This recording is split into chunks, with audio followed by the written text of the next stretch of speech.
My name is Caroline Orchiston. I'm the Director at the Centre for Sustainability, and it's a real pleasure to be chairing this session, which is jointly presented by Hei Kaupapa Hono Ngā and the Centre for Sustainability today.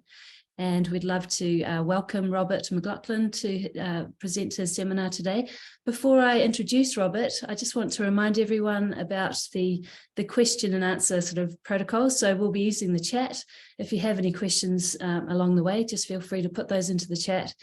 At the end of the seminar, I'll ask those questions on behalf, or if you'd like to ask them yourself, just raise your hand and unmute your mic. Just also checking that everyone has their mics muted at this stage as well, please. So Robert McLachlan is working at the University of Massey University in the School of Mathematics and Computational Sciences. Robert has worked some of his time at the University of Canterbury and at Caltech, and has had various relationships internationally with Cambridge, at the Isaac Newton Institute, the Mathematical Sciences Research Institute at Berkeley, and the Centre for Advanced Study at Oslo. Since its founding in the early 1990s, he's been a leader in the new field of geometric numerical integration, a technique for the reliable simulation of large-scale complex systems, especially those arising in computational physics and chemistry. So today, Robert's going to be talking to us about aviation emissions, a topic very close to our hearts here at the Centre for Sustainability, and also through Hei Kaupapa Hono Ngā. And welcome, Robert. Looking forward to hearing your talk today. Thank you very much, Caroline. And yeah, thank you for this opportunity. This is, I'm really much looking forward to it. And it's been a great opportunity also to attempt to organise my own ideas, which have been evolving over the years. So it's called Aviation Emissions, Hard to Abate or Hard to Manage.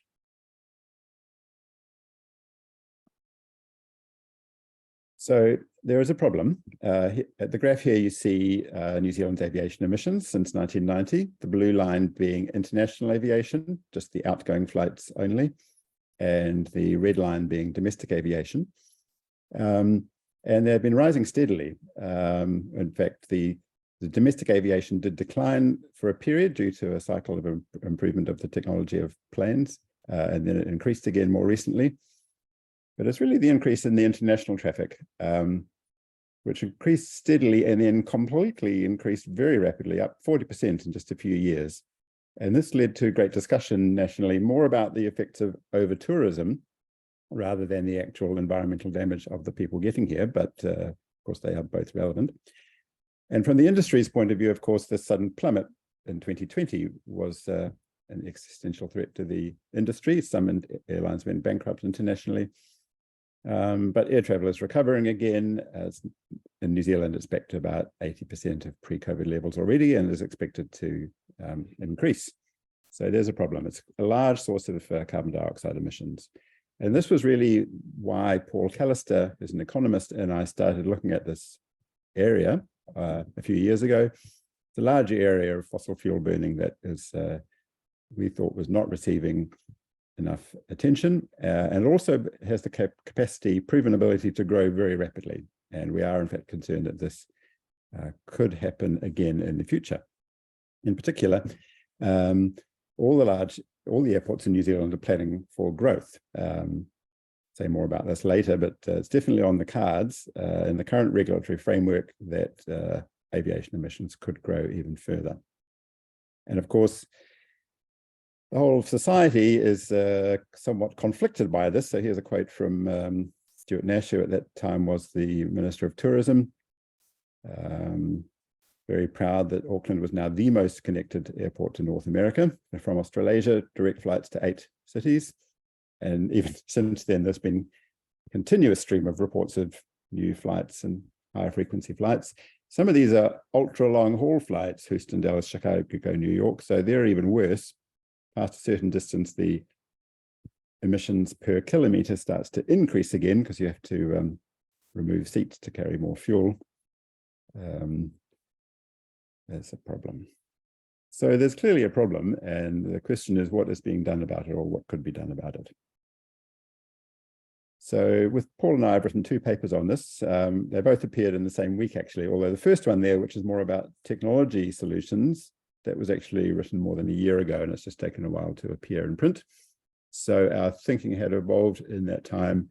And the second one is more about the social aspects. So perhaps they really should be read together.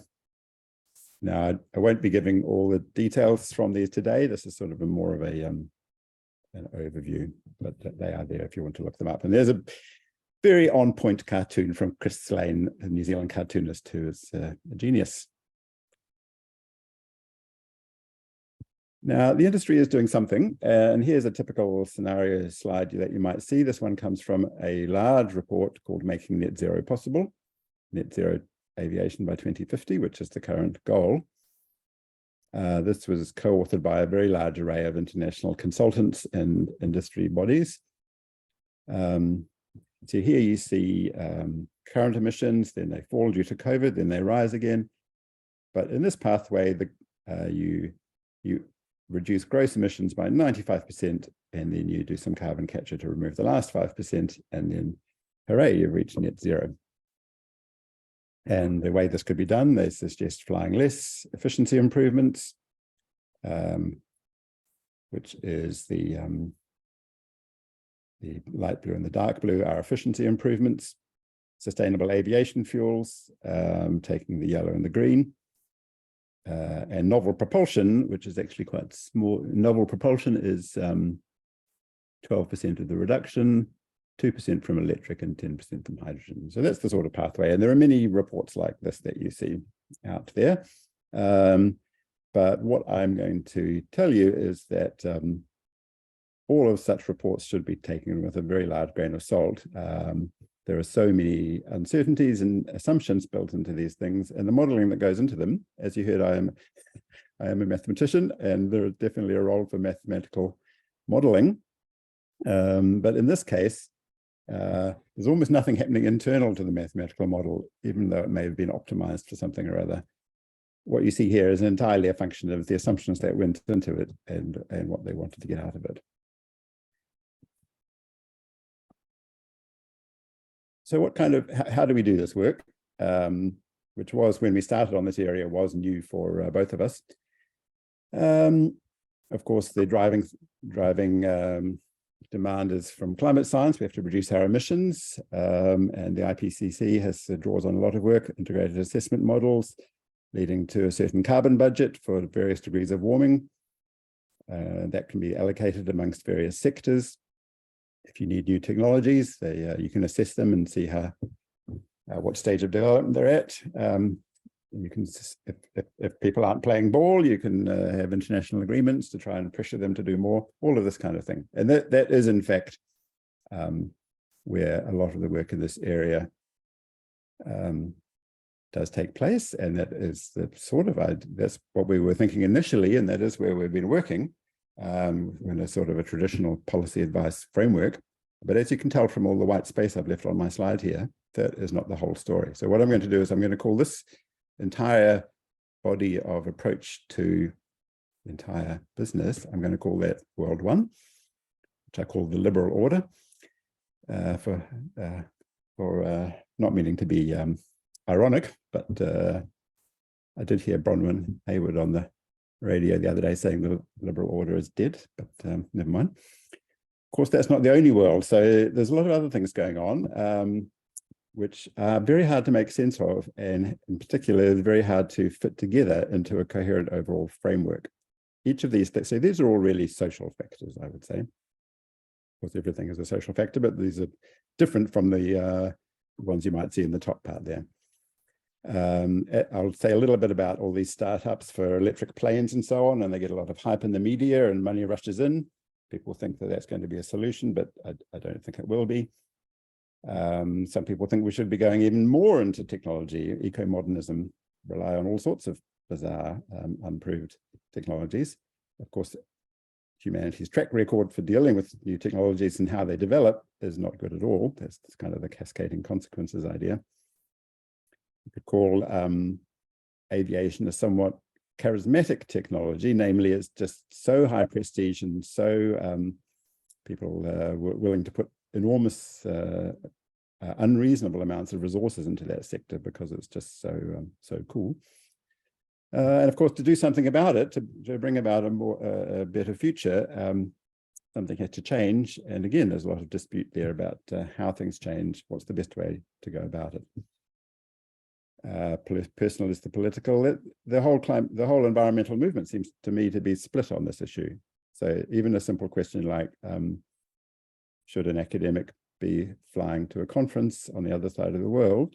There's just no agreement about whether that is a right or a wrong thing to do, or should 15,000 academics all fly to a mega conference in America? Again, there's no agreement on that. And then I put the more difficult ones down the bottom. These industries, like the aviation industry, in this case, have a lot of power. So where does the power really lie in society? That's an important point. I remember the first time I heard the word post-truth was like the bottom falling out of the universe, but that's the world we live in now. And of course, behind it all is the question of the limits to growth and what are the actual limits to resources and humanity's total impact. But of course, if you try and analyze any issue from one of these points of view, and the people you're speaking to are not adopting that point of view, you're just not going to get anywhere. You've probably had the experience yourself of writing a submission to government, and if you're coming from a different point of view than the one they're looking to receive information from, it's just not going to even register. So there's another whole world there, or many different worlds. So inspired by this quote here from Walter Benjamin, who said, what in the end makes advertisements superior to criticism? Not what the moving red neon says, but the fiery pool reflecting it in the asphalt. So here, criticism, which is all the sort of world of reasoned argument and rationality, just in his view in 1928 was just completely swamped by advertising, or what we would call branding, or the social factors that drive society forward. So I called it the fiery pool. Something to think about. So just an example of how this came up in everyday life.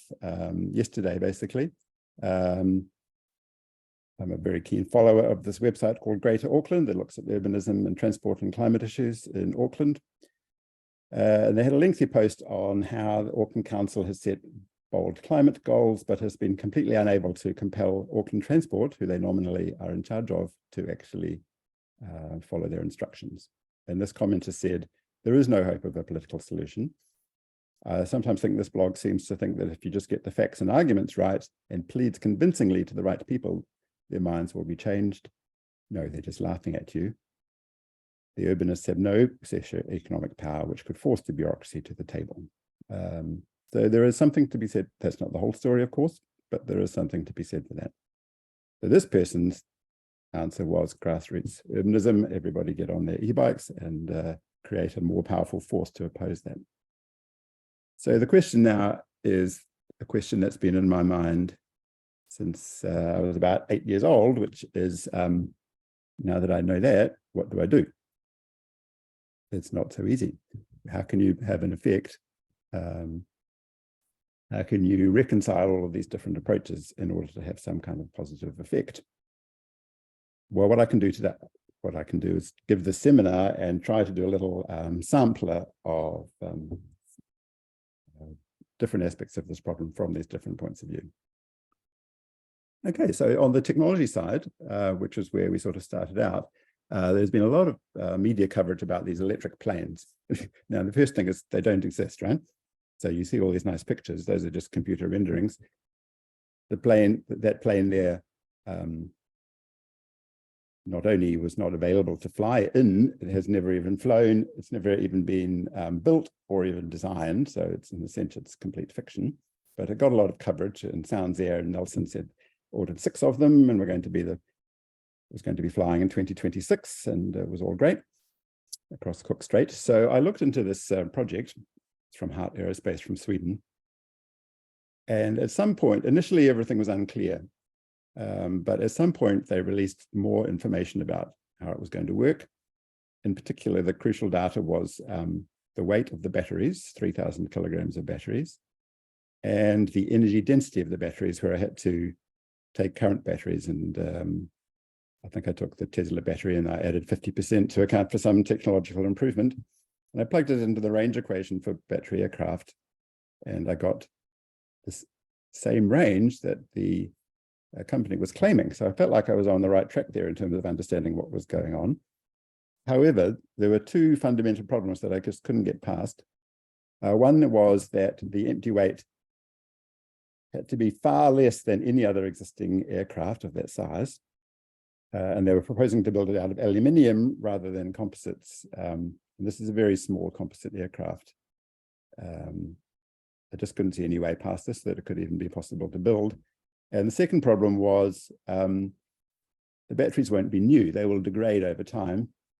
So if your battery state of health is 80% and you have to have a reserve requirement, suddenly you've only got 64 kilometers of range left. And if you have to have extra reserve to fly to an alternate airport, which is the current regulation in New Zealand, you've got no range at all. And sure enough, that project was cancelled because, but they didn't say we're cancelling this project because it was completely infeasible from the start. No, it was sort of announced as an upgrade. We're doing this much bigger, better one now. And all the sounds here, and everyone jumped on this and said, oh yes, this is going to be even better than that fictional thing that would never have worked. And this actually does make somewhat more sense. It's a hybrid, it's not fully electric.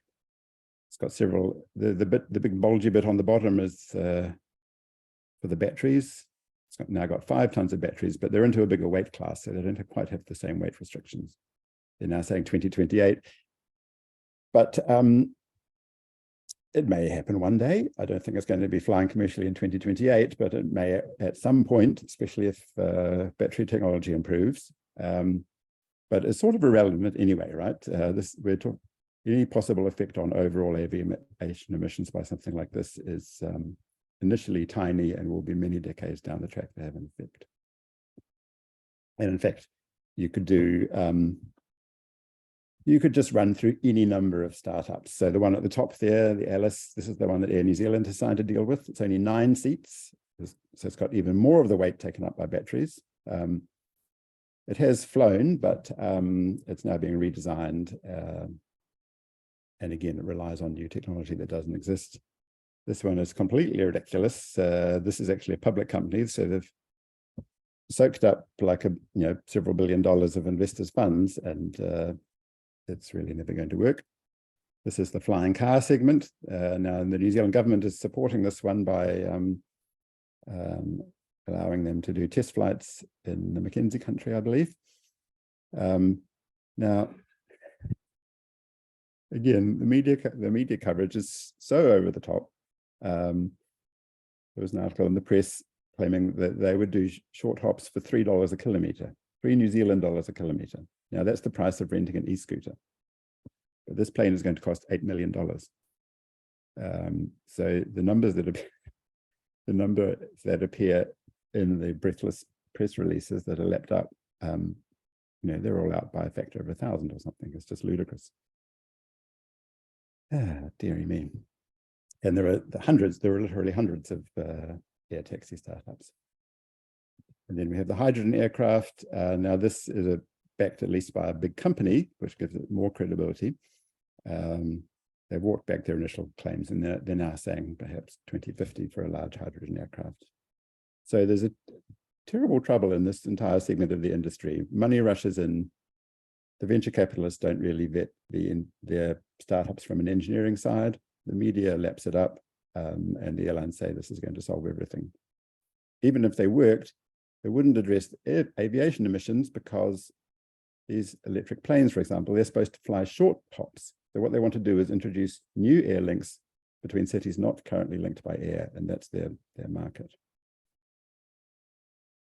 Now, it's very difficult to assess the credibility of these companies because they're talking their book, obviously.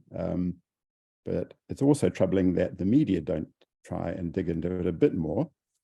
When the journalists write their own articles, then they put some balance in, and you tend to get both sides of the story, but all too often the press releases from the companies are just printed verbatim.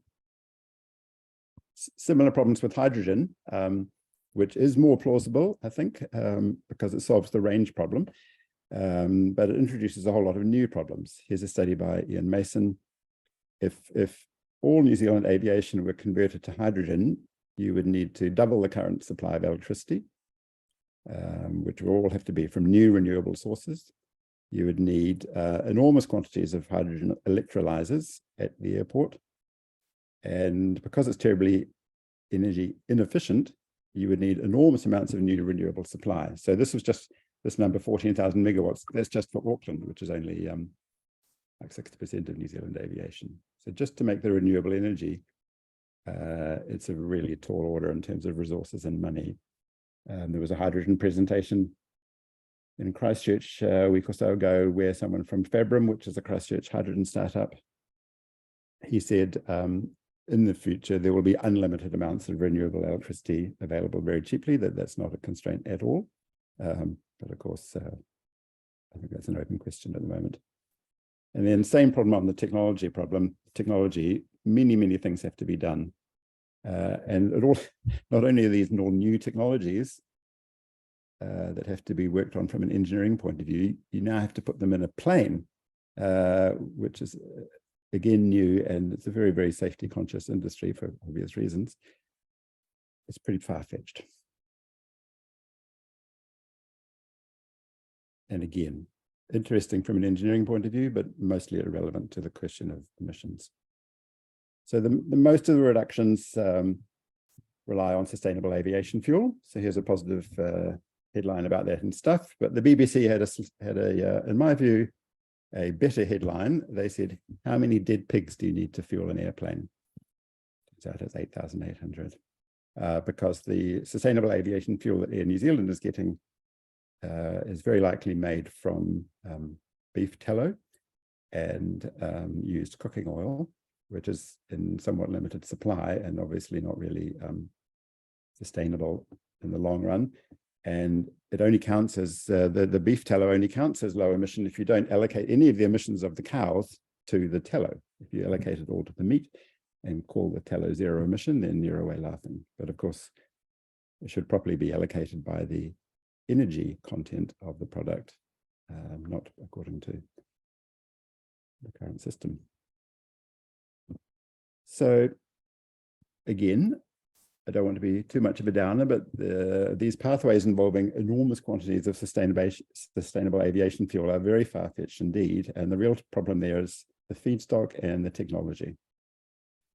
You won't get very far with beef tallow when you use cooking oil. There isn't enough. You could make biofuel out of first-generation biofuels like corn and grain, like rapeseed oil, for example. But there the problem is that is also food for humans and for animals. So anything you put into a plane is diverting food from people or from animals. So I did a little back of the envelope thing here. If you put all of New Zealand's cereal production into aviation fuel, you would get 70% of our jet fuel. But now you've also lost 1 million tons of human food. So that will have to come from somewhere else. And the big problem is that if you divert oil into planes, then even if you say, oh, we're not going to make aviation fuel out of palm oil, we're going to use sustainable feedstocks, you just increase the pressure for the palm oil to enter the food chain through other routes. It's just going to be a very difficult thing to regulate. So they're all talking up sustainable aviation fuel. Air New Zealand has said 10% by 2030. That's not far away. It takes time to build a factory and get the feedstocks. That's not going to happen. But I think some of it will happen, but not to the extent they're saying. And in New Zealand, we have faced a difficult decision. We could potentially try and make fuel out of wood, just whole pine logs, for example, or out of waste, the prunings and the waste wood. There is one factory making aviation fuel out of sawdust, I believe. It's very new technology, and it would be very expensive. We would also have to then export the bio crude that's produced to Singapore so that it could be refined into jet fuel. So we wouldn't truly be independent of world markets in that way. Most likely we'll just buy the aviation fuel from overseas. And finally, some people put all of their weight onto the e-fuels that are made entirely synthetically out of carbon captured from the air and hydrogen from water. Again, there is a large factory under construction in Norway making that. Again, it's expensive and it needs very, very large amounts of renewable electricity.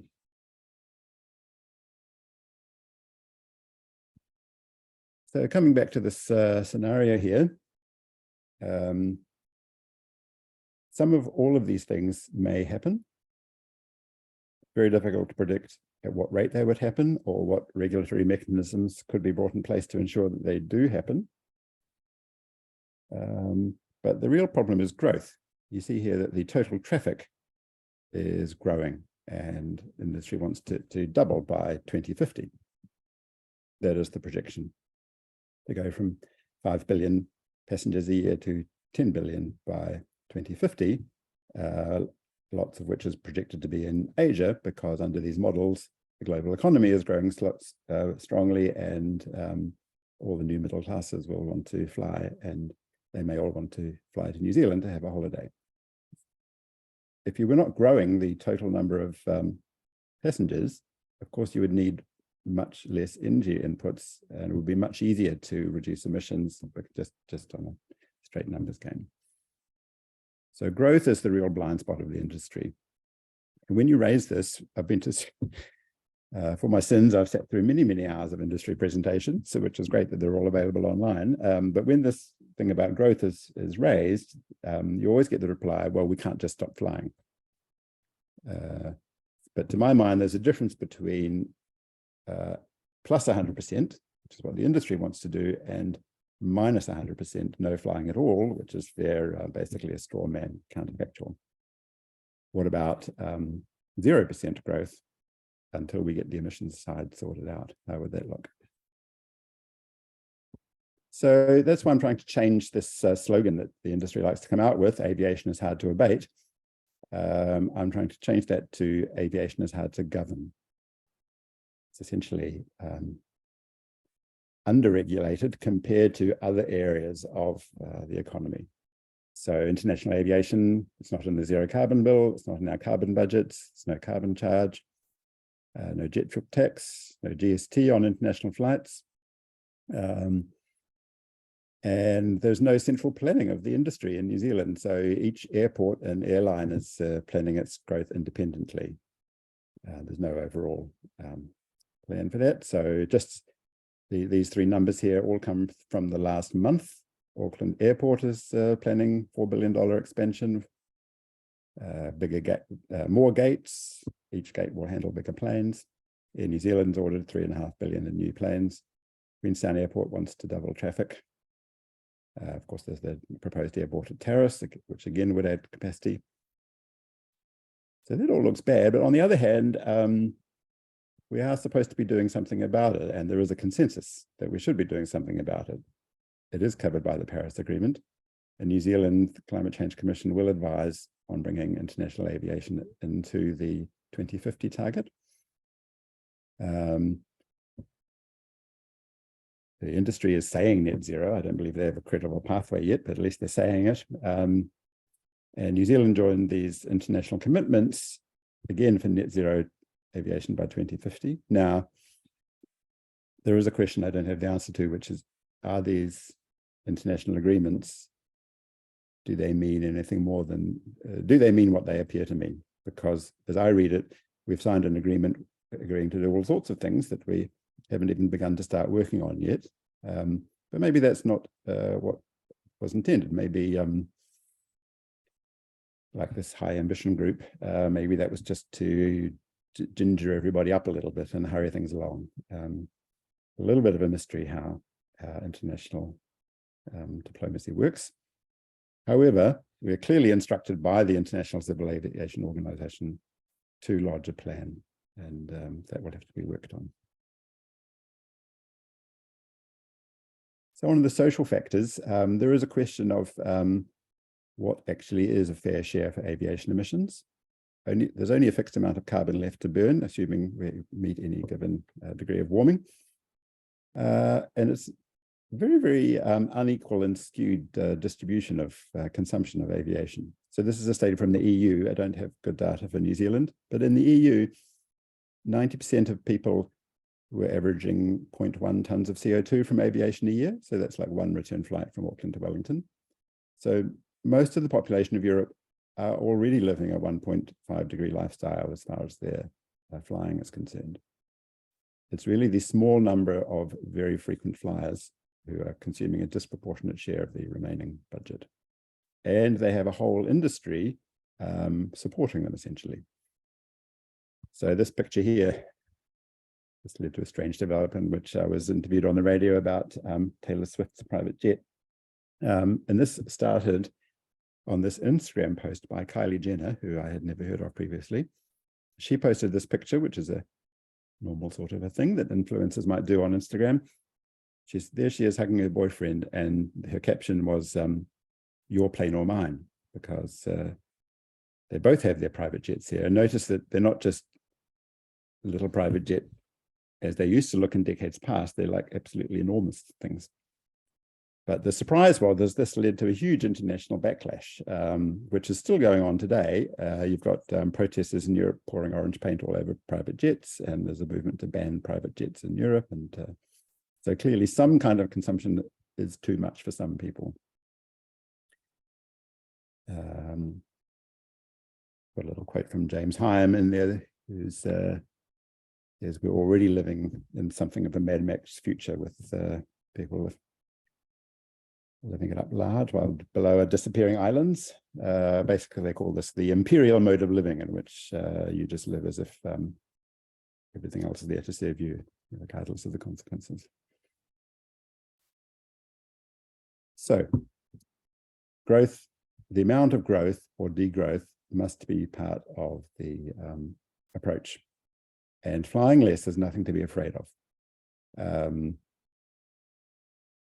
The part that gets the most attention is people giving up flying entirely, which some people have done, and there was the flight shame movement from Sweden, but it doesn't have to be that. It could just mean flying less frequently, or maybe not quite so far. Or it could mean just thinking about which trips could be avoided and whether their goal could be achieved in some other way. And it was pretty dramatic, right, in COVID that the New Zealand tourist industry actually managed surprisingly well. There was a lot more domestic tourism. So in that sense, change was possible. And the other thing is, if you want to be climate certified as a company or a university, or if you're in the carbon neutral government program, you basically have to reduce your air travel. For a lot of companies, unless you're in a very emissions intensive area, air travel will be a large part of your emissions. And if you want to get that tick, you have to reduce your air travel. So those people are already looking at the purpose of their travel and whether it can be done in some other way. But the new point I really want to add that I'd like to develop more, if possible, is that I don't think the industry has anything to fear from flying less. Because currently, even during this long boom time with more and more flying all the time, the whole industry has been in a boom-bust cycle. Many airlines are heavily indebted. A lot of them have debt which is higher than their entire equity. So their creditors could bankrupt the company at any time they chose, which is what happened when COVID came along. They should really be focused on sustainable profitability rather than growing all the time. Growth has not led to a stable industry. It just leads to ruthless competition and cheap flights and more people doing unnecessary trips. So if you create scarcity, you will be able to charge more. You'll reduce flying a little bit, and you'll also be able to afford the more expensive alternative fuels. So somehow there's a possibility for some sort of virtuous cycle in here. Of course, they're not thinking this at all at the moment, so this would require a big change in thinking. So I can see from my counter there, I'm almost over. The last slide is on climate anxiety, because when I started stepping out of the ivory tower and doing talks on climate change and so on, which initially was more about the climate physics like Antarctica and so on, people would say, well, isn't this a bit depressing? Antarctica is melting and all the cities of the plain are going to be lost. So there I would say it helps to have a sort of scientific attitude, right? If those Antarctic ice sheets are unstable, they were bound to be triggered at some point. There was always a risk. Better to know about it than not to know about it. Just have to face up to it, basically. And the same thing with the fossil fuels.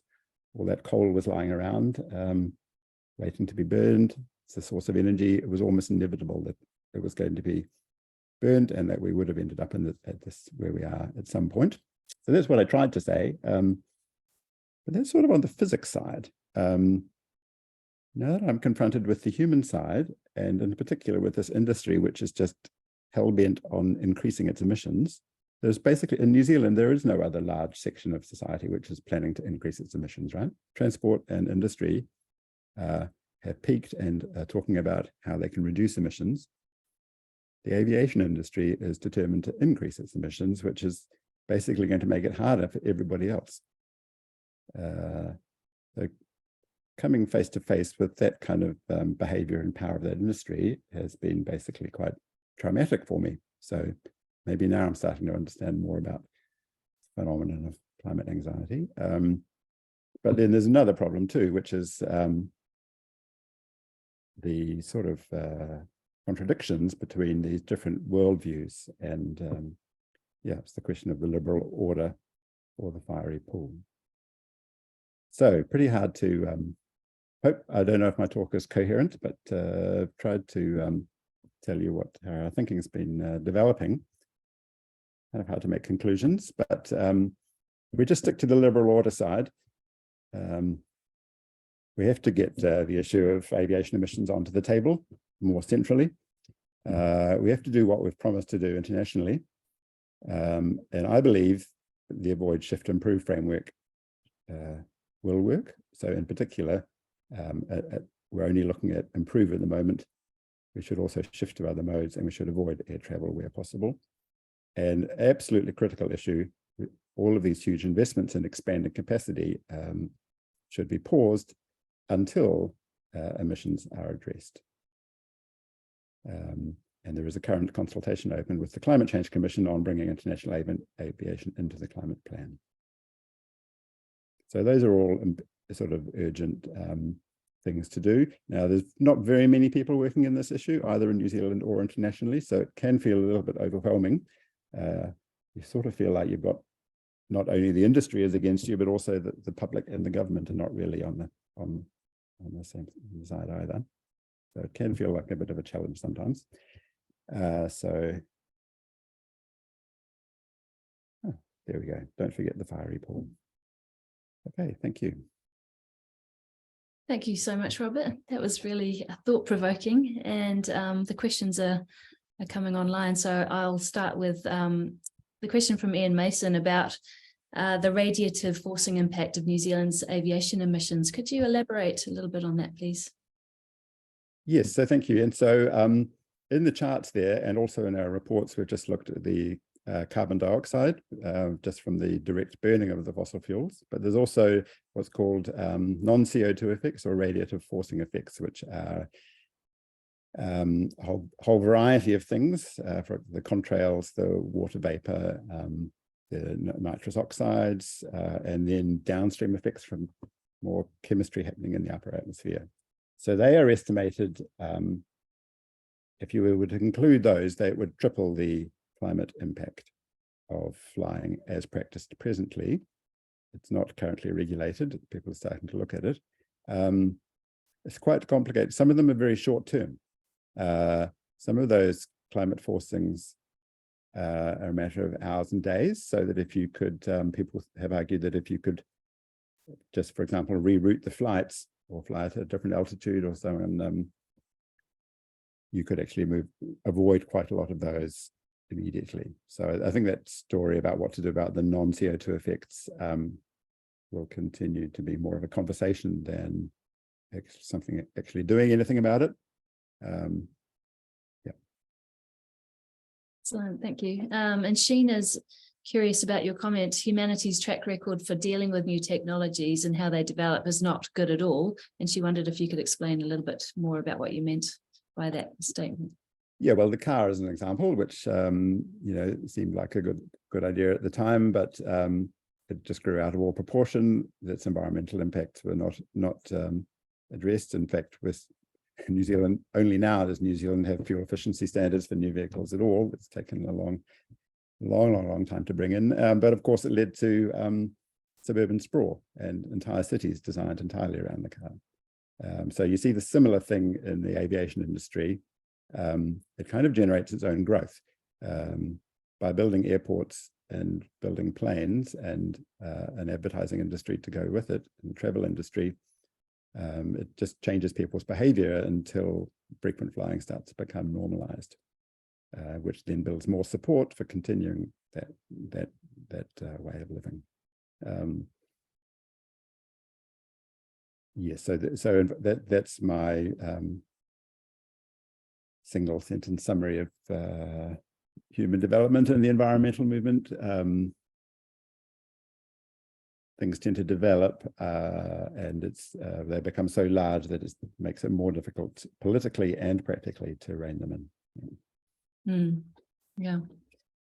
Paul Bruce makes a comment about electric buses in the airport, which never seem to be cancelled, while local bus services suffer shortages of drivers. He says that he understands the occupancy is fairly low away from peak times. Is this a subsidy by ratepayers for flying? Yeah, well, airports, they have a nice business model, right? Because they're not only the travelers, but they're also huge freight hubs, and they've also got lots of retailing and warehousing and all sorts of things there. So yeah, both in Auckland and Wellington and other places, the issue of transport to and from the airport has been a big one. I don't know any details about the airport bus in particular, but you definitely see this where the whole entire part of the city around the airport grows to become a little mini city in its own right. And that is in fact the development strategy of Christchurch Airport, for example. Yeah, and just on Christchurch, Suze is interested in the sort of greenwashing of the aviation industry and the airport in Christchurch being praised for its climate positivity, and actually they're obviously driving climate emissions by promoting cheap, well, not necessarily cheap flights, but flights which comprise 99% of the total airport operations emissions. And of course, their plans and tariffs. So how do we tackle that? How do we tackle this greenwashing of the industry? Yes, I think it is important to tackle. And Christchurch Airport has played a pretty canny game, of course, because they have done a lot of investment to reduce the operational emissions from the airport. They are, in fact, world leaders. They had to spend real money on that, like replacing the whole heating of the airport with ground source heat pumps. That's a big investment, you know. If we could get every large building in New Zealand to do that, that would be an excellent climate action. But the problem is they regard the emissions from the aircraft as not their responsibility, which is, of course, completely untrue. You can't have flights without an airport, and you can't have more flights without a bigger airport. So if they'd done the decarbonisation of the airport without the growth plans and without tariffs, then I would have given them a big tick. So that's the contradiction there. We've got a comment from Saula Atama, and I might ask her to jump on and ask this question because I'm not quite sure of its intention there. So if you're available, Saula, to unmute yourself and ask your question. I'm not sure if they're still on the call. Maybe think about that for the next one. Sheena's mentioning that unless it has changed recently, that IATA, which is the International Aviation and Tourism Association, had committed to carbon neutral growth from 2020. I don't know if there's a question attached to that. Has that commitment been made, or has it? Yeah, so this is the scheme called CORSIA, which is the international carbon offsetting thing. That's she's correct. Yes, carbon neutral growth from 2020, which is to be achieved through offsetting, and they've set up a system for certifying them. That's been the other change, just in the few years since Paul and I have been working on this. Offsetting as a solution has really fallen off the table completely. So that, in a sense, you could say that's been a success of the climate movement to force people to realize that planting trees is not a long-term solution to actually burning fossil fuels. So that scheme is in place, but I think the price for those Corsair units is like $2 per ton of CO2 or something. So they're very likely completely bogus units. Yeah. Should we be investing in high-speed trains between New Zealand's major cities as an alternative to domestic flights? And I think we'd all agree that's a great idea. Yes. What are your thoughts? Yes, so trains will always be much lower. Even if you had an electric aircraft, electric train would still be much lower energy and emissions, because train is just a much more efficient way of moving about. So yes, definitely, and it's glad to see some investment in trains in New Zealand, and we could see more, like we might see more regular services on the North Island Maiden Trunk and possibly Christchurch to Dunedin. So yeah, that is a good thing from a climate point of view, but there also needs to be behaviour change, because you won't be able to do a day trip to a meeting in Auckland, for example. You won't be able to live in one part of the country and commute weekly by plane to another part of the country, as sometimes people do at the moment. So although trains are good, I don't think they're going to be the lion's share of the solution to the problem. Some really interesting discussion going on the chat, and if for those of you who haven't seen that, so lots of good things. I'm just scanning down to see if there are any more questions. I can't see any more. I think our time is almost up. So unless anyone had any final things they might like to raise their hand for a last question. If not, I would like to thank Robert very much for his contribution today, really stimulating and thought-provoking. And for those of you who are interested to see more of the seminars from both the Centre and He Kaupapa Hononga, we both have YouTube channels, so you can access the back catalogue of seminars if you'd like to look at those. But for now, mai te wā, and have a great afternoon. Thank you for coming. Kia ora.